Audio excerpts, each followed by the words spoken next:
আচ্ছা, আজকে আমরা পড়ব ক্লাস 9-এ বৃত্তের পরিধি চ্যাপ্টার 16 5-এর অঙ্ক। তথাগত একটি তামাক তার আয়তাকারে বেঁকিয়েছে, যার দৈর্ঘ্য হচ্ছে 18 সেমি এবং প্রস্থ 15 সেমি। আমি এই তামাক তারটি বেঁকিয়ে বৃত্ত তৈরি করলাম। হিসেব করে বৃত্তাকার তামাক তারটির ব্যাসার্ধের দৈর্ঘ্য লিখতে হবে।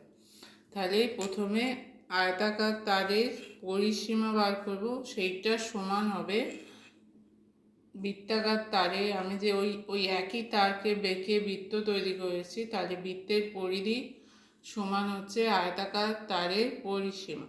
তাহলে দৈর্ঘ্য প্রস্থ দেওয়া আছে, তাহলে আয়তাকার তারের পরিসীমা প্রথমে বার করতে হবে।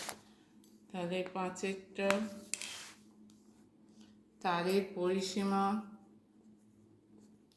আয়তক্ষেত্রের পরিসীমার ফর্মুলা কি? 2 ইন্টু দৈর্ঘ্য প্লাস প্রস্থ। তাহলে এখানে দৈর্ঘ্য হচ্ছে 18 সেমি, প্রস্থ 15 সেমি। তাহলে 2 ইন্টু 18 প্লাস 15 সেমি সমান 2 ইন্টু 33 66 সেমি। তাহলে এইটা সমান হচ্ছে, এই তারটাকে বেঁকিয়ে বৃত্তাকার তার তৈরি হয়েছে, তাহলে বৃত্তাকার তারের পরিসীমা বা পরিধি সমান 66। তাহলে বৃত্তাকার তারের পরিধির ফর্মুলা 2πr 66, পায়ের মান 22/7 গুণিতক r সমান 66।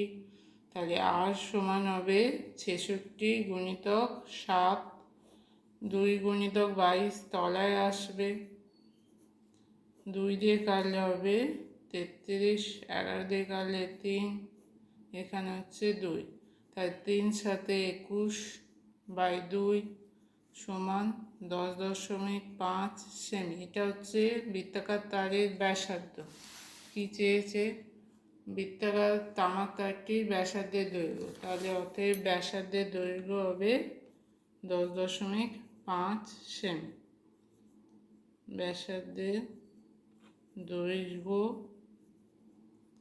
সমান 10.5 সেমি।